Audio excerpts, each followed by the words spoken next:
Hi guys, this is Pragya Singh and welcome back to my channel. Okay friends, तो हम file handling के concept को और आगे बढ़ाते हैं। और कल तक आपने टेल फंक्शन के बारे में सीखा था कि टेल फंक्शन क्या करता है। बेसिकली एक्चुअली में जो टेल फंक्शन है वो क्या करता है, एक्चुअली में आपको पोजीशन बताता है कि बेसिकली जो आपका कर्सर है वो किस पोजीशन पे खड़ा है। ठीक है, जैसे कि फाइल जब रीड होनी शुरू होती है तो कर्सर हमारा कौन होता है, बिल्कुल जीरो पोजीशन पे होता है, क्योंकि वो जीरो से कर्सर रीड करता हुआ आता है सारा डेटा। ठीक है, फिर आप नेक्स्ट लाइन ले देखते हैं तो कर्सर नेक्स्ट लाइन का वर्ड जिस भी नंबर पे लिखा होता है, जिस भी इंडेक्सिंग पे होता है, उस इंडेक्सिंग पे पहुंच जाता है। यानी टेल बेसिकली पोजीशन बता रहा है कि किस पोजीशन से आप डेटा को अच्छे से रीड कर रहे हो। ठीक है, उस टेल फंक्शन को हमने प्रीवियस वीडियो में देखा था रीड लाइन्स के द्वारा। आज हम उसी टेल फंक्शन को देखते हैं रीड के द्वारा, जिससे आपको टेल फंक्शन बहुत अच्छे से समझ में आएगा। और टेल फंक्शन के साथ साथ हम एक और नया फंक्शन सीखेंगे जिसका नाम है सीक फंक्शन। ओके फ्रेंड्स, तो स्टार्ट करते हैं हमारा वीडियो लेक्चर। ओके, तो टेल फंक्शन, सीक फंक्शन, जो भी फंक्शन देखने हो, ये सारे फंक्शंस किसके हैं, आपके फाइल हैंडलिंग के। ठीक है, तो सबसे पहली चीज़ आपको फाइल बनानी होगी। तो फाइल बनाने के लिए आप जानते हैं कोई भी एक मेमोरी लोकेशन ले लीजिए। मैं एफ नाम का मेमोरी लोकेशन लेती हूँ ज़्यादातर, आप चाहें तो किसी भी नाम का मेमोरी लोकेशन ले सकते हैं। देन उसके बाद आप जानते हैं ओपन फंक्शन का यूज़ करना होता है, और ओपन फंक्शन के अंदर आपको क्या लिखना होगा, अपनी फाइल का नेम, जो कि अब आप समझ गए होंगे बहुत अच्छे से। ठीक है, तो अब मैं अपनी फाइल बनाने जा रही हूँ, तो अपनी फाइल का कुछ नेम यहाँ पे मेंशन करती हूँ। सपोज अब मैंने अपनी फाइल का नाम रख दिया OLevel.txt। ओके, और जो भी मेरी फाइल का नेम है वो मुझे किस में लिखना होता है, डबल इन्वर्टेड कोट्स के अंदर। ठीक है, मैं डबल इन्वर्टेड कोट्स के अंदर अपनी फाइल का नेम लिखा है, देन कॉमा, और उसके बाद इन्वर्टेड कोट्स के अंदर मुझे क्या लिखना होगा, W, क्योंकि मैं फाइल को फर्स्ट टाइम बना रही हूँ। ठीक है, ठीक है, ये मैंने काम कर दिया। अब उसके बाद फाइल के अंदर, ठीक है, अब जो पहला स्टेटमेंट उससे क्या हुआ, मेरी फाइल बनके तैयार हो चुकी है OLevel.txt के नाम से। ठीक है, मीन्स तैयार हो चुकी है, यानी कि जब मैं इस प्रोग्राम को रन करूंगी, मतलब जब मैं इस प्रोग्राम को सेव करके रन करूंगी तो OLevel.txt नाम की फाइल मेरी बन जाएगी। अब ये चीज़ आप बहुत अच्छा समझ गए होंगे, मुझे बार बार इसको रन करके बताने की आवश्यकता नहीं है। ओके, जैसे रन करूंगी OLevel.txt नाम की फाइल बन जाएगी। अब मैं क्या चाहती हूँ कि इस फाइल के अंदर कुछ डाटा लिखूँ, तो मैंने डाटा लिखने के लिए क्या लिखना होता है, f.write, और f.write के अंदर यानी उसके ब्रैकेट्स के अंदर यहाँ पे आप लिख दीजिए जो भी डेटा आप लिखना चाहते हैं। यहाँ पे आप लिख दीजिए सपोज हेलो एवरीवन।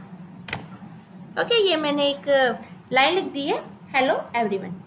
ना उसके बाद क्या किया जाता है, उसके बाद f.close, फाइल को क्लोज किया जाता है। ठीक, ओके, तो सबसे पहले देख लेते हैं हमारी ये फाइल बनी है या नहीं बनी, OLevel.txt नाम की। दूसरा देख लेते हैं हेलो एवरीवन उसके अंदर लिखा हुआ है या नहीं लिखा हुआ। ओके, ना फाइल पे गए, फाइल को सबसे पहले सेव एस किया। सेव एस करने के लिए यहाँ पे अपनी फाइल का कुछ नेम हम मेंशन करते हैं। सपोज मैंने यहाँ पे नाम दे दिया, हम टेल फंक्शन को ही एक्सप्लोर करें ना, तो टेल2 नाम दे देते हैं उसका। ठीक है, जैसे मैंने टेल2 दिया, ऐसे आप कोई सा भी नाम दे सकते हैं, बस जरूरी है कि जो भी आप नाम दे रहे हैं उसके बाद में .py एक्सटेंशन जरूर लगाइए और अपने प्रोग्राम को सेव कर दीजिए। ठीक है ना, अब मैं अपने प्रोग्राम को रन करती हूँ, क्योंकि रन करना बहुत जरूरी है। जब तक आप रन नहीं करेंगे आपकी फाइल बनके तैयार नहीं होगी। रन किया है मैंने प्रोग्राम, यहाँ पे तो मुझे कुछ भी नहीं दिखेगा क्योंकि मैंने कोई प्रिंट स्टेटमेंट दिया नहीं है। ओके, तो अब हम क्या करते हैं, अपनी फाइल देख लेते हैं, एक बार चेक कर लेते हैं फाइल मेरी बनी है या नहीं बनी। अब मुझे बहुत ज़्यादा डीप में आपको बताने की आई थिंक आवश्यकता नहीं है कि फाइल हम कैसे चेक करते हैं। ठीक है, और ये देखिए मेरी OLevel नाम की फाइल बन चुकी है, कर्सर आया है मेरा, देखिए लास्ट में, और इसमें मैं क्लिक करती हूँ तो देखिए हेलो एवरीवन मुझे यहाँ पे लिखा हुआ दिख रहा है। अब ये जो फाइल है मुझे ओपन करनी पड़ी, तो कई सारी प्रोसेस से मुझे गुजरना पड़ा। फाइल पे गई, फाइल पे जाके ओपन पे क्लिक किया, देन मैंने टेक्स्ट फाइल सेलेक्ट की, फिर अपनी फाइल जाके ओपन कर पाई, है ना। तो ये जो प्रोसेस है काफ़ी लेंदी हो जाती है, तो उसके लिए मैंने आपको क्या सिखाया था, इसके लिए मैंने आपको सिखाया था क्यों ना हम ऐसा कुछ करें कि ऐसे कोई कोडिंग लिखें कि हमें जो भी फाइल के अंदर डाटा है वो हमको यहीं मिल जाए। ठीक है, अभी तो देखिए हम थोड़ा सा रिवीजन ही कर रहे हैं, ठीक है, ताकि हम उसके आगे सीखना चाहते हैं ना, इसलिए हम पुराना थोड़ा सा रिवाइज कर रहे हैं और उसके आगे हम सीख जाएंगे अभी। ठीक है, तो रीड करने के लिए क्या लिखना होता है, आप सभी जानते हो। रीड करने के लिए भी, यानी मैं चाहती हूँ कि जो भी डाटा मेरा फाइल के अंदर स्टोर है वो आउटपुट स्क्रीन पे जैसे मैं अपने प्रोग्राम को रन करूँगी वहाँ मुझे मिल जाए। तो उसके लिए सबसे पहली चीज़ तो आपको ये सेम लाइन यहाँ पे Ctrl+C और यहाँ पे कॉपी कर देनी होगी। ओके ना, अब आपको जो फाइल है वो किस मोड में ओपन करनी होती है, यहाँ पे रीड मोड में। ठीक है, अब ये सारी चीज़ें हम प्रीवियस वीडियो में बहुत अच्छे से डिस्कस कर चुके हैं, इसलिए बहुत ज़्यादा डीप में जाने की हमको आवश्यकता नहीं है। यदि आपने प्रीवियस वीडियोस नहीं देखे तो प्लीज़ उन्हें अच्छे से देखिएगा पहले। ओके ना, फिर मैंने क्या बताया था, f.read। ओके, और इसको आप किसी ना किसी मेमोरी लोकेशन के अंदर स्टोर कर दीजिए डाटा रीड करके। सपोज मैं स्टोर कर दिया इसको file2 नाम से इक्वल। ठीक है, तो जो भी डाटा रीड होगा वो किसके अंदर आ जाएगा, file2 के अंदर आ जाएगा। ठीक है, तो अब उसके बाद आप लिख दीजिए प्रिंट ब्रैकेट के अंदर file2।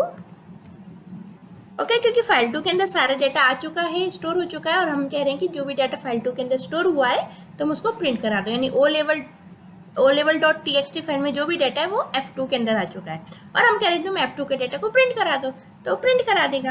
और लास्ट में हमको क्या लिखना होता है, f.close। ठीक है, तो हमने यहाँ पे लिख दिया है f.close। ओके, नाउ Ctrl+S की सहायता से सेव किया अपना प्रोग्राम और F5 की सहायता से रन करनी है अपने प्रोग्राम को। देखिए लिखा हुआ आ रहा है मुझे, देखिए लिखा हुआ आ रहा है हेलो एवरीवन। जो भी डाटा फाइल में था वो मुझे आउटपुट स्क्रीन पे दिख रहा है। ठीक है, तो अब ये क्या है, मेरी बार बार की मेहनत नहीं है कि मुझे हर बार अपनी फाइल को ओपन करके देखना है क्या चेंजेस हुए क्या नहीं हुए। सिर्फ और सिर्फ इतनी सी मेहनत है कि मुझे ये 2-3 लाइनें लिखनी है। अब फाइल के अंदर मैं वॉटेवर जो भी लिखूंगी मुझे आउटपुट स्क्रीन पे मिल जाएगा। ठीक है, यानी ये डाटा फाइल में भी स्टोर हुआ है और आपके आउटपुट स्क्रीन पे भी शो हो रहा है। ठीक है, अब ये बात तो हुई कि मैं डाटा को रीड कर रही हूँ। ठीक है, अब इस कंडीशन में क्या हो रहा है, ये पूरा डाटा रीड हो रहा है हेलो एवरीवन। मान लो ये लाइनें 5 होती, 10 होती, 15 होती, 20 होती, तो मान लो जितनी भी बड़ी लाइनें होती f.write के अंदर जितना कुछ भी लिखा होता वो सारा के सारा प्रिंट हो जाता है ना, जो भी हम डबल इन्वर्टेड कोट्स में लिखते हैं। ठीक है, अब बात ये है कि जब मैं इसको आउटपुट ले रही हूँ तो पूरा आउटपुट आ रहा है, जो भी डाटा फाइल के अंदर है पूरा आ रहा है, लेकिन मैं ऐसा चाहती नहीं हूँ। मैं चाहती हूँ कि सिर्फ और सिर्फ ये जो 5 लेटर्स हैं, सिर्फ और सिर्फ मान लीजिए जो 5 लेटर्स हेलो दिख रहा है, ये मेरी आउटपुट स्क्रीन पे है। यानी मेरी आउटपुट स्क्रीन पे पूरा हेलो एवरीवन लिखा हुआ नहीं है, मेरी आउटपुट स्क्रीन पे सिर्फ और सिर्फ लिखा हुआ है हेलो। ओके, यानी सिर्फ जो 5 कैरेक्टर है वो लिखे हुए हैं। तो उसके लिए मैं क्या कर सकती हूँ, सिंपल सा काम है। उसके लिए आप क्या करो, आपने जो f.read फंक्शन यहाँ पे लिखा है ना, ये रीड फंक्शन यहाँ पे लिखा है ना, इसके अंदर कुछ भी नहीं लिखा। यहाँ पे आप नंबर दे दो, कितने कैरेक्टर चाहिए आपको, 5, तो 5 कैरेक्टर आपने यहाँ पे नंबर दे दिया। तो पाइथन लेक्चर क्या करेगी, पाइथन लेक्चर सीरीज आपकी स्टार्टिंग से लेकर 5 कैरेक्टर प्रिंट करा देगी। देख लेते करा रही या नहीं करा रही। Ctrl+S की सहायता से सेव किया है, F5 की सहायता से प्रोग्राम को रन किया, देखिए 5 कैरेक्टर्स ने मुझे यहाँ पे प्रिंट करा दिए। ओके, अब सपोज मैं चाहती हूँ कि यहाँ पे ये स्टेटमेंट तो मैंने लिख दिया। सपोज मैं यहाँ पे इसको कॉपी करती हूँ और कॉपी करने के बाद एक बार फिर से पेस्ट करती हूँ और यहाँ पे मैं लिख देती हूँ 3। क्या आप दिमाग लगा सकते हैं कि मुझे अब क्या आउटपुट मिलेगा। देखिए रीड फंक्शन क्या करता है, जैसे आपने यहाँ पे 5 दिया ना, तो क्या करेगा, स्टार्टिंग से लेकर जितने भी 5 कैरेक्टर हुई ना उनको प्रिंट करा देगा। ठीक है, फिर उसके बाद आप, ठीक है, उसने प्रिंट करा दिया क्योंकि आपने यहाँ पे क्या लिखा है, प्रिंट file2, यानी file2 के अंदर जो भी डाटा है वो प्रिंट करा दो। ठीक है, तो अगर आपने यहाँ पे f.read 5 लिखा है तो 5 कैरेक्टर file2 के अंदर स्टोर हो चुके हैं। ओके, तो 5 कैरेक्टर उसने हेलो के रूप में प्रिंट करा दिए, जो कि अभी आपने देखे। लेकिन उसके बाद आपने नेक्स्ट लाइन में फिर से लिख दिया f.read 3, अब आपने 3 लिख दिया। अब जो F2 के अंदर कितने कैरेक्टर जाके स्टोर हुए हैं? 3 कैरेक्टर तो स्टोर हुए, तो समझ में आ गया। लेकिन कौन से 3? क्या ये स्टार्टिंग के 1 2 3 कैरेक्टर? नो। देखिए रीड फंक्शन क्या करता है, रीड फंक्शन में से अभी आपने जस्ट ऊपर वाली जो ये वाली लाइन थी रीड वाली, इसमें आपने क्या किया, 5 फंक्शंस रीड किए, तो इसमें 5 फंक्शंस रीड कर दिए, ठीक है। लेकिन अब इन 5 फंक्शंस रीड करवाने के बाद प्रिंट करवा दिया, वो तो ठीक है। फिर आपने कहा कि तुम क्या करो, 3 कैरेक्टर को रीड करो। तो वो क्या करेगा, 3 कैरेक्टर जो है वो स्टार्टिंग से रीड नहीं करेगा, जो ये 5वां कैरेक्टर था ना यानी ओ, इसके बाद से 3 कैरेक्टर रीड करेगा, ठीक है। तब इसके बाद से 3 कैरेक्टर कौन से हैं? देखिए मैंने आपको बताया था स्पेस भी एक कैरेक्टर ही गिना जाता है, तो 1 2 एंड 3 यानी स्पेस ई एंड वी, ये 3 कैरेक्टर हमारे पास नेक्स्ट लाइन में लिखे हुए आएंगे, जो कि हमने नेक्स्ट लाइन यहाँ पे लिखी है। कंट्रोल एस के साथ सेव किया है, F5 के साथ अपने प्रोग्राम को रन किया है, तो देखिए हेलो ईवी, ठीक है। अब बात यह है कि देखिए दोनों अलग अलग लाइन में लिखे हुए मिल रहे हैं, है ना। पहली लाइन में हेलो लिखा हुआ मिल रहा है और नेक्स्ट लाइन में ईवी, ये आपको एक साथ नहीं मिले, क्योंकि इसने क्या किया, बारी बारी से रीड किया। जैसे आप रीड लाइन यूज करते थे ना, रीड लाइन में क्या था, प्रत्येक लाइन को रीड करता था वो हर बार, ऐसे इसने भी क्या किया, जब रीड में आप इस तरीके से लिखते हो कुछ स्पेशल कैरेक्टर्स, तो वो क्या करता है, लाइन बाय लाइन रीड करता है। सबसे पहले इसको रीड किया तो उसको एक लाइन में उसने कलेक्ट कर दिया, फिर उसके बाद उसने स्पेस ईवी इसको रीड किया तो उसने उसको नेक्स्ट लाइन में कलेक्ट कर दिया। अब आप बहुत अच्छे से आउटपुट देख लीजिए यहाँ पे आपको, अब बहुत अच्छे से आप इसका आउटपुट देख लीजिए कि यहाँ पे जो आउटपुट है, एक बार फिर से देख लीजिए। देखिए जो ईवी आ रहा है उसके पहले देखिए स्पेस कवर हो रहा है, ठीक है, क्योंकि आपने यहाँ पे इनपुट में स्पेस दिया है, और इनपुट मैंने आपको बताया था कि जो स्पेस है वो भी क्या होता है, कैरेक्टर है, तो उसने ऐसे कैरेक्टर्स को रीड किया। क्लियर, समझ में आ गया। अब मान लो मैं फिर से इसी फंक्शन को, सेम फंक्शन को दोबारा लिखती हूँ, सॉरी थर्ड टाइम फिर से लिखती हूँ, ठीक है, और मैं यहाँ पे सपोज नंबर चाहो तो 3 भी लिखा रहने दो, कोई दिक्कत नहीं है, मैंने यहाँ पे 2 कर दिया। क्या लिखा हुआ आएगा तीसरी लाइन में, अब आप समझ गए होंगे, अब आप आई थिंक समझ गए होंगे कि अब तीसरी लाइन में क्या लिखा होगा। देखिए दूसरी लाइन यहाँ तक कवर हुई थी ईवी तक, तो अब तीसरी लाइन के 2 कैरेक्टर आएंगे, यानी तीसरी लाइन में लिखा हुआ आएगा सिर्फ और सिर्फ ई एंड आर। देख लेते आ रहा है या नहीं, कंट्रोल इसके साथ सेव किया, F5 के साथ से रन किया प्रोग्राम, देखिए ई आर लिखा हुआ आ रहा है। ओके, सो आई थिंक इस तरीके से रीड फंक्शन आपको अच्छे से समझ में आए होंगे। ओके फ्रेंड्स, नाउ अब हम थोड़ा सा यहाँ पे टेल फंक्शन को और अच्छे से समझ लेते हैं। देखिए टेल फंक्शन मैंने क्या बताया था, टेल फंक्शन बताता है पोजीशन, किस पोजीशन पे आपका कर्सर है। जैसे यदि आप स्टार्टिंग में टेल फंक्शन लिखते हो, जैसे मैंने प्रीवियस वीडियो में बताया था, यहाँ पे गए और आपने लिखा यहाँ पे सपोज प्रिंट ब्रैकेट्स के अंदर आपने लिखा f.tel, ठीक है, और यहाँ पे एक स्ट्रिंग लिख दीजिए ताकि हमको स्ट्रिंग लिखी हुई मिलती है ना, तो हर चीज़ अच्छा समझ में आती है ना। तो हम यहाँ पे लिख देते हैं पोजीशन ऑफ कर्सर, है ना, एट स्टार्टिंग, ठीक है, ये भी लिख देते हैं। तो जो भी आपने डबल इन्वर्टेड कोर्स में लिखा एज इट इज लिखा आ जाएगा, इसमें कोई दिक्कत वाली बात तो नहीं है। बस ये कि हमको अपना प्रोग्राम अच्छे समझ में आ जाता है। ये क्या किया आपने, बेसिकली आपने यहाँ पे इस लाइन में क्या बोला है, मेरी फाइल को रीड करो।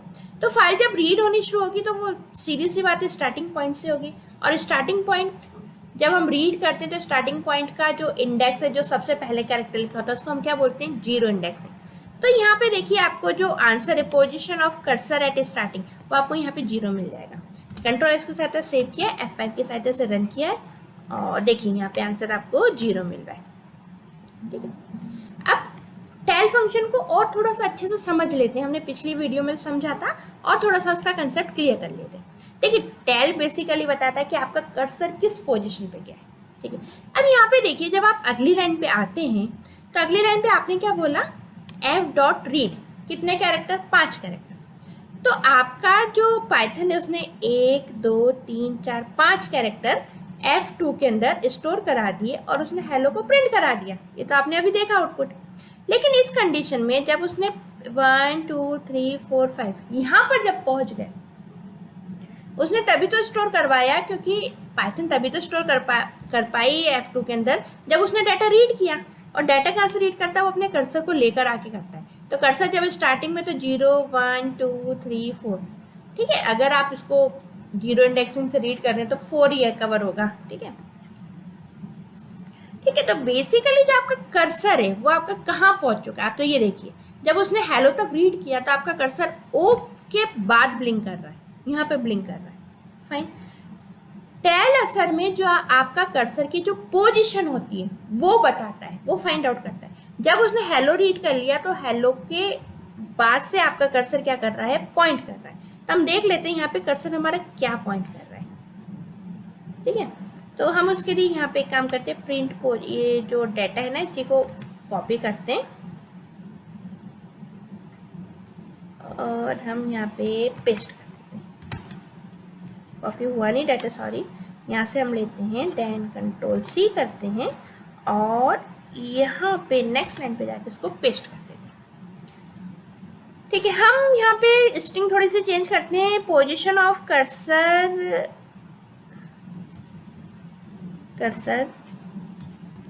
आफ्टर रीड हेलो, क्योंकि उसने हेलो रीड किया ना। तो हेलो रीड करने के बाद अब कर्सर कितनी पोजीशन पे आएगा? मैंने अभी यहाँ पे तो आपको बता दिया, प्रूफ की वो यहाँ पे इस पोजीशन पे आ गया, स्पेस वाली पोजीशन पे। तो देख लेते हैं जो हमारा कर्सर है वो किस पोजीशन पर आया है। ओके, कंट्रोल S के साथ सेव कर दिया, F5 के साथ ऐसे रन कर दिया। तो जैसे वो हेलो रीड करेगा, देखिए आपका कर्सर कौन सी पोजीशन पे आ चुका है? 5वीं पोजीशन पे, क्योंकि उसने हेलो जब, क्योंकि टेल में जो कर्सर रीड कर रहा है ना वो 0 से रीड कर रहा है। ठीक है, 0 से मीन्स 0 1 2 3 4, और जो कर्सर है आपका यहाँ पे 5वीं पोजीशन पे ब्लैंक कर रहा है। ध्यान रखिएगा जब टेल फंक्शन की बात आती है तो हमारी जो काउंटिंग इंडेक्सिंग की वो 0 से हो जाती है। ओके, लेकिन जब रीड की बात आती है, रीड करने की बात आती है, तब कर्सर इसकी इंडेक्सिंग 1 से लेता है, 1 2 3 4 एंड 5। क्लियर? दोनों में डिफरेंस है, दोनों के थोड़ा सा इंडेक्सिंग में डिफरेंस है, कंफ्यूज मत हो जाइएगा।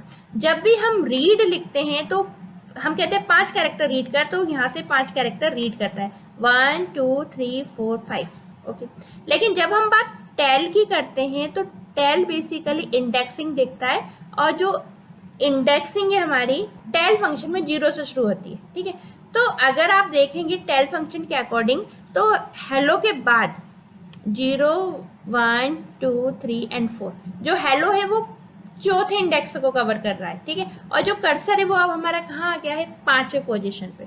ठीक है, इसके अकॉर्डिंग तो बेसिकली टेल फंक्शन बताता है आपका कर्सर किस पोजीशन पर अवेलेबल है। तो कर्सर हमारा यहाँ पे 5वीं पोजीशन पर अवेलेबल है। क्लियर? दोनों में अंतर समझ में आ गया। रीड जब कर रहा है तो वो 1 2 3 4 5 इस तरीके से 5 कैरेक्टर रीड कर रहा है, और जो टेल फंक्शन है वो 0 1 2 3 4 इस तरीके से ले रहा है, और वो नेक्स्ट जो स्पेस है इसको कौन सी पोजीशन ले रहा है? 5वीं पोजीशन। ठीक है, तो कर्सर आपका फिलहाल जब हेलो पूरा हुआ तो कहाँ ब्लिंक कर रहा है? वो 5वीं पोजीशन पे। तो इसलिए यहाँ पे आंसर क्या आया? 5 आया।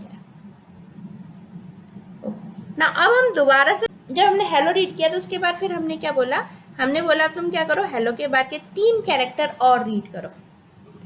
तो हेलो के बाद के 3 कैरेक्टर जब रीड होते हैं, कहाँ पहुंच रहा है आपका कर्सर? मैंने आपको बताया था रीड क्या करता है, जहां तक उसने पहले रीड कर दिया होता है ना उसके आगे रीड करता है ना। तो जो रीड फंक्शन अभी आपने देखा था, हमने रन भी करके बताया था, तो जो हमने 5 के बाद 3 नंबर लिखा था, तो रीड ने 1 2 3 वी तक रीड किया था। तो आपका जो टेल कर्सर है वो बेसिकली किस पोजीशन पे पहुंच गया होगा? वी तक रीड करने के बाद देख लीजिए टेल पहुंच जाएगा आपका 0 1 2 3 4 5 6 7, देन इसके बाद यानी आपका जो कर्सर है वो यहाँ पे ब्लिंक कर रहा है 8वीं पोजीशन पे। ठीक है, तो देख लेते हैं, अगर हम यहाँ तक रीड हो जाने के बाद, डाटा यहाँ तक रीड हो जाने के बाद चेक कर लेते हैं हमारा कर्सर कहाँ मूव कर रहा है। ओके, तो हम ये वाली जो लाइन है इसको यहाँ से पेस्ट कर लेते हैं कंट्रोल C की सहायता से, और यहाँ पे हम पेस्ट कर देते हैं। ठीक है, अब हम देख लेते हैं position cursor after read hello EV तक कराते हैं ना, हेलो ईवी। ठीक है, तो कंट्रोल S के साथ सेव कर दिया, F5 के साथ सेंड कर देखा। जो हमारा कर्सर है वो बता रहा है कि भाई आपका जो कर्सर है वो कौन सी पोजीशन पे आ चुका है, 8 पोजीशन पे। ठीक है, तो ये स्ट्रिंग तो खैर जो भी आपको जमता हो सेंटेंस आप लिख सकते हो, मैं अपने हिसाब से लिख रही हूँ। ठीक है, तो आपको टेल फंक्शन आई थिंक समझ में आया। जहां भी आपका कर्सर होता है, आपका डेटा रीड करता करता जिस भी पोजीशन पे पहुंच जाता है, वो पोजीशन टेल फंक्शन एक्चुअली में हमको बताता है। ठीक है ना। अब इसके बाद फिर हमने क्या लिखा था, फिर हमने और भी अच्छे समझने के लिए फिर से हमने 2 कैरेक्टर और रीड किए थे। ठीक है, तो 2 कैरेक्टर और रीड होंगे, जो 2 कैरेक्टर और रीड होंगे वो कहाँ से रीड होंगे, फिर यहाँ तक पहले रीडिंग हुई थी, पहले की इससे प्रीवियस रीडिंग कहाँ तक हुई थी, ईवी तक। तो 2 कैरेक्टर और रीड कौन से होंगे, ई आर। तो जब उसकी 2 कैरेक्टर को और रीड कर देगा तो कौन से नंबर पे पहुंच जाएगा, अब वो पहुंच जाएगा आपका जो टेल फंक्शन है वो कहाँ पहुंच जाएगा, यानी कर्सर 0 1 2 3 4 5 6 7 8 9, यानी जो अब कर्सर है वो आपका 10th पोजीशन पर पहुंच जाएगा। तो देख लेते हैं क्या 10 पोजीशन पे कर्सर पहुंचा है। चेक करने के लिए हम क्या करेंगे, यहाँ पे जाइए और कंट्रोल V कर दीजिए और यहाँ पे लिख दीजिए। ठीक है, जो हमारे 2 पोजीशन और यानी ईवी के बाद जो 2 कैरेक्टर और हैं वो कौन से हो जाएंगे, ईवी के बाद ई आर, है ना। तो यहाँ पे मैंने लिख दिया ईवी,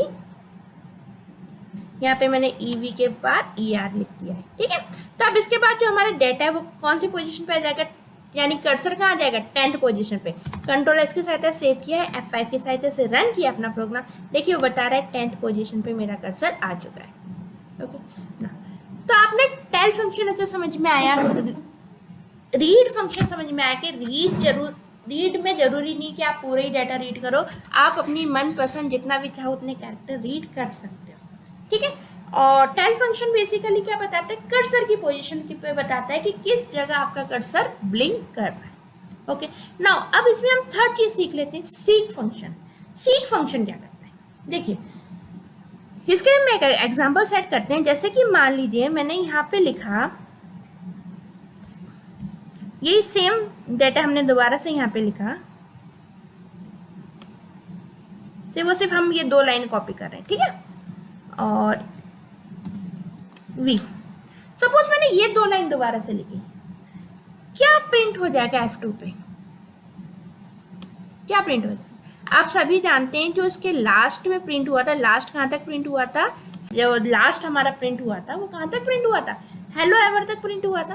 तो अब मैंने इसके बाद में फिर से रीड 2 दे दिया, तो वो क्या करेगा, इसके बाद के एवर के बाद के 2 कैरेक्टर और यानी YO इसको रीड करेगा।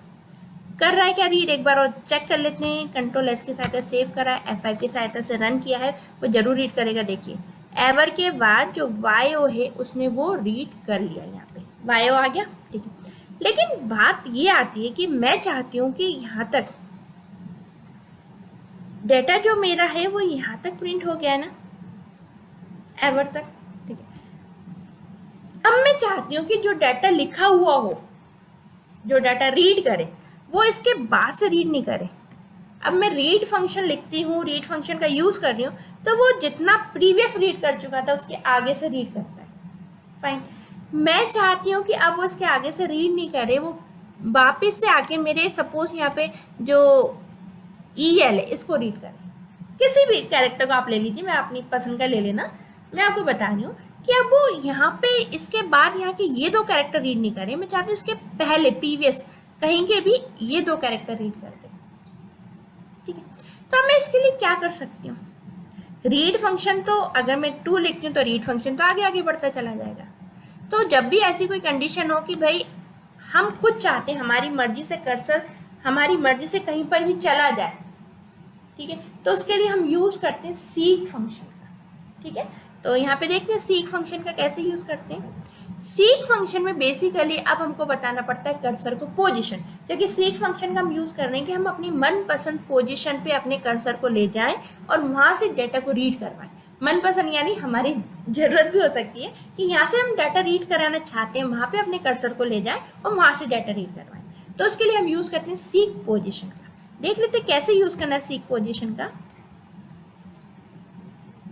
यहाँ से मुझे इन दो की आवश्यकता थी नहीं, क्योंकि रीड तो मेरा एवर के बाद से रीड कर रहा है, तो मुझे एवर के बाद से रीड करना ही नहीं है, मुझे बैक आना है और हेलो के बाद जो मतलब हेलो के अंदर जो ई एल एस उसको रीड करना है। ठीक है, तो यहाँ पे देखिए, यहाँ पे क्या करना होगा आपको, फाइल एफ यानी जो भी आपकी मेमोरी लोकेशन है उसको लेना होगा। मेन मेमोरी लोकेशन आपकी एफ नाम की है, क्योंकि डाटा पूरा एफ नाम में स्टोर है ना,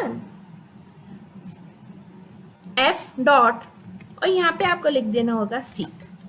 ठीक है, अब सीक फंक्शन के अंदर आपको बताना होगा कर्सर कि आप कहाँ चाहते हैं आपका कर्सर पॉइंट करे। मैं चाहती हूँ मेरा कर्सर कहाँ पॉइंट करे, 2 नंबर पे पॉइंट करे, तो कर्सर मेरा 2 नंबर पे पॉइंट करने लगेगा।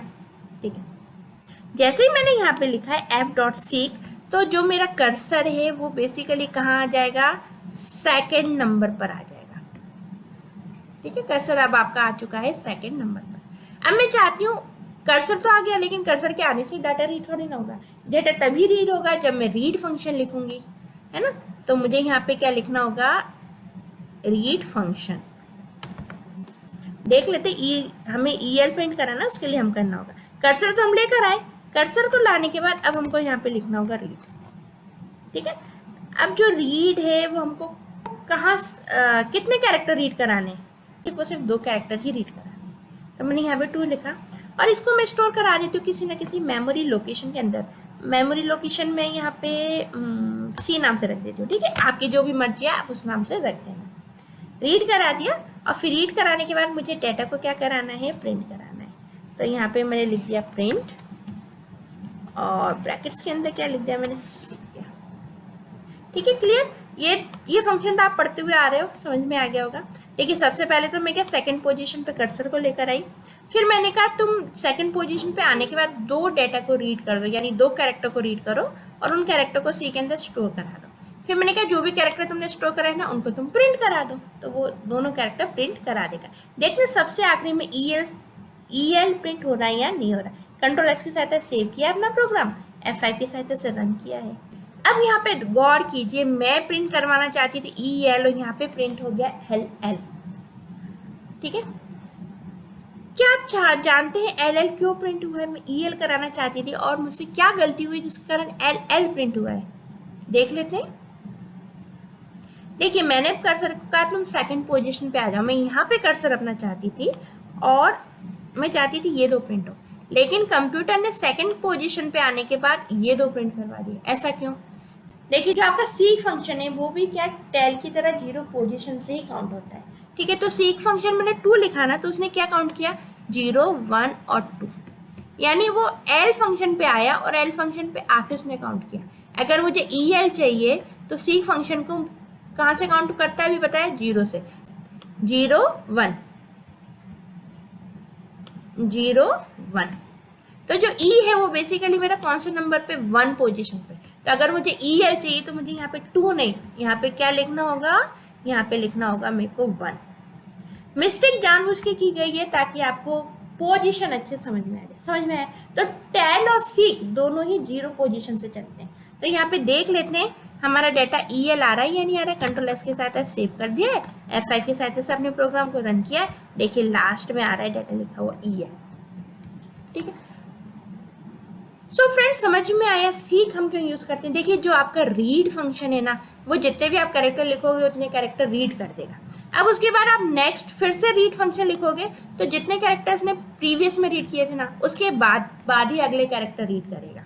ठीक है, फिर जो आपका टेल फंक्शन है वो क्या कर रहा है, आप जैसे से रीड करते जा रहे हो डाटा, आपका कर्सर मूव होता जा रहा है। ठीक है, तो कर्सर वहीं आएगा जितना डाटा आपका रीड हो रहा है, मतलब जिस पोजीशन पे आप डाटा को रीड कर चुके होते हो उस पोजीशन पे आपका लास्ट में कर्सर आ जाता है। ठीक है, जब स्टार्टिंग आप करते हो तब पोजीशन कर्सर की कहाँ होती है, बिल्कुल स्टार्टिंग में 0 पॉइंट पर होती है। उसके बाद जैसे जैसे आप डाटा को रीड करते जाते हो आपके कर्सर की पोजीशन बढ़ती जाती है। तो जितना डाटा आपने रीड किया है कर्सर की पोजीशन वही हो जाती है। फाइन, तो जो टेल फंक्शन है वो बताता है कि हमारा जो कर्सर है वो किस पोजीशन पर रखा हुआ है। तो जब आपने स्टार्टिंग में सिर्फ और सिर्फ 5 डाटा पढ़े थे, यानी जो कैरेक्टर है 5 पढ़े थे, HELLO, तो आपको 5 कैरेक्टर रीड करा दिए गए। लेकिन जो कर्सर है आपको हेलो रीड कराने के बाद अगले 6वें कैरेक्टर के पे आके खड़ा हो गया। तो इस कारण जो टेल है उसने अपनी छठवीं पोजीशन बता दी। अब छठवीं पोजीशन कैसे बताई, सॉरी यहाँ नहीं, यहाँ बताई थी। जो हमारा टेल फंक्शन है वो छठवीं पोजीशन कैसे बता रहा है, 0 से काउंट कर रहा है, यानी उसने छठवीं पोजीशन काउंट की 5 तक। ठीक है, रीड फंक्शन फिर से सुन लेना, रीड फंक्शन 1 2 3 4 इस तरीके से चलता है। टेल और सीक हमारे 0 नंबर से चलते हैं। ठीक है, तो अगर छठवीं पोजीशन पे कर्सर है तो टेल फंक्शन उससे एक कम पोजीशन बता देगा, यानी 5 बता देगा। फिर जैसे हमने आगे का डेटा और रीड किया 3 पोजीशन, तो अब जो मेरा कर्सर है वो 5 के बाद क्या होगा, अगली 3 पोजीशन यानी 3 कैरेक्टर को रीड करेगा। रीड फंक्शन आगे से आगे नेक्स्ट कैरेक्टर को रीड करता चला जाता है, और जैसे जैसे वो रीड करता जाता है वैसे वैसे हमारा कर्सर उस एंड पोजीशन पे पहुंचता जाता है। फाइन, तो फिर आपने हेलो के बाद हेलो के बाद फिर 3 कैरेक्टर रीड करे थे, तो स्पेस ईवी रीड हुआ था। और ठीक है, तो जो कर्सर था वो आपका फिर कहाँ पहुंच गया था, वो पहुंच चुका था आपका 8वीं पोजीशन पे। ठीक है, फिर उसके बाद फिर से आपने 2 कैरेक्टर और रीड करवाए, तो ईवी रीड करने के बाद जो आपका ईवी रीड तो करा दिया, फिर आपका कर्सर कहाँ पहुंच गया, 10th पोजीशन पे। लेकिन अब बात ये आती है, अगर मैं रीड का यूज कर रही हूँ तो कर्सर तो मेरा आगे आगे बढ़ता जा रहा है ना, लेकिन मैं चाहती हूँ जहाँ भी मेरी मर्जी हो वहां से डाटा रीड हो, तो उसके लिए फिर हमने किसका यूज किया, सीक का। सीक भी 0 से रीड करता है। आप जो भी नंबर यहाँ पे सीक के अंदर देते हो, कर्सर हमारा उसी पोजीशन पे पहुंच जाता है। तो सीक 1 लिखा है तो जो सीक है वो 0 से रीड करता है, तो जो 1 पोजीशन है वहाँ पे सीक पहुंच चुका है, तो 1 पोजीशन से वो डाटा रीड करना शुरू करेगा। जो हमने नेक्स्ट लाइन में लिखा ना रीड 2, तो उसने जहाँ भी आपका कर्सर ब्लिंक कर रहा है, आपका कर्सर बेसिकली यहाँ ब्लिंक कर रहा है, जैसे आपने 1 लिखा, तो यहाँ से लेकर फिर उसने 2 डेटा को क्या किया, यहाँ से रीड किया। अब ऐसे ही नहीं कि सीक फंक्शन से पीछे जाने के लिए होता है, सीक फंक्शन होता है आप मन चाहे यहाँ भी आप चाहो वहाँ पे अपना कर्सर ले जाओ। तो सपोज अब मैं लास्ट में चाहती हूँ कि मेरा सिर्फ और सिर्फ 1 लिखा हुआ आ जाए, सिर्फ 1 प्रिंट हो जाए मेरे पूरे डेटा में से, तो क्या करना होगा, मुझे सबसे पहले सीक फंक्शन के द्वारा यहाँ पे इस जगह अपना कर्सर लाना होगा। तो इस जगह ये कौन सी जगह है, ये कौन सा y के बाद कौन सी जगह आ रही है, देख लेते हैं। 0 सीक 0 से काम करते हैं ना, 0 1 2 3 4 5 6 7 8 9 और 10, यानी 10 के बाद 11वें नंबर पे ओ लिखा हुआ है और मुझे 11वें नंबर से डाटा चाहिए, है ना, तो मुझे यहाँ पे लिखना होगा 11। सीक फंक्शन दोबारा से लिखना होगा, इसी को हम दोबारा से यहाँ से कॉपी कर लेते हैं क्योंकि यही काम हमको करना है, तो हम यहाँ पे पेस्ट कर देते हैं और यहाँ पे हम कर देते हैं 11, और हमको 1 चाहिए ना, यानी हमको जो डाटा है वो ONE 3 कैरेक्टर चाहिए ना, तो हमने यहाँ पे 3 लिख दिया। तो देखते हैं हमें 1 लिखा हुआ मिल रहा है, यानी Ctrl+S की सहायता सेव कर दिया अपना प्रोग्राम, F5 की सहायता से रन करने जा रहे हैं, देखिए हमको यहाँ पे बकायदा 1 मिल चुका है। ओके, सो अगर आपको लेक्चर में मैंने एक्चुअल में क्या 2-3 फंक्शन आपको एक्सप्लेन पढ़ा दिए, कोई कंफ्यूजिंग हो रहा हो तो प्लीज़ लेक्चर को अच्छे से दोबारा से रिपीट करके देख लेना, बट इन चीज़ों को, तीनों चीज़ों को अच्छे से समझ लेना। ठीक है, ये फाइल हैंडलिंग के इम्पॉर्टेंट कंसेप्ट है, और यदि आप फर्स्ट टाइम इस वीडियो को देख रहे हैं, आपने फाइल हैंडलिंग के प्रीवियस वीडियो नहीं देखे, तो आपको बहुत दिक्कत आएगी, आपको एकदम से कुछ भी समझ में नहीं आएगा। So please this is my humble request, यदि आपने प्रीवियस वीडियोस नहीं देखे तो प्लीज़ उन्हें ज़रूर देखिए, ठीक है, और उसके बाद ही आपको ये वीडियो अच्छे समझ में आएगा। ठीक है, तो इस वीडियो में रीड, टेल और सीक, इन तीनों के बीच में अंतर, इन तीनों का किस तरीके से डाटा प्रिंट होता है, वो सारी चीज़ें आपको अच्छे से सीखनी है, अच्छे से समझनी है। परीक्षा में सीक फंक्शन, रीड फंक्शन से रिलेटेड क्वेश्चन पूछ लिए जाते हैं कि बता हमारा कर्सर यहाँ ब्लिंक कर रहा है तो डाटा क्या रीड होगा। ठीक है, तो बहुत ध्यान से अपने कंसेप्ट क्लियर कीजिएगा, बिल्कुल छोटी सी गलती कारण आपके मार्क्स कट जाते हैं। ठीक है, और मार्क्स के साथ साथ सबसे बड़ी चीज़ है आपके कंसेप्ट क्लियर नहीं होते यदि आप प्रॉपर मेहनत नहीं करते हैं तो। ठीक है, तो आपको अच्छे से प्रॉपर मेहनत करनी है, और ये जो डाटा है, ये जो वीडियो है, इसको अच्छे से वॉच करना है। ओके फ्रेंड्स, सो बाय बाय, मिलते हैं नेक्स्ट वीडियो लेक्चर में।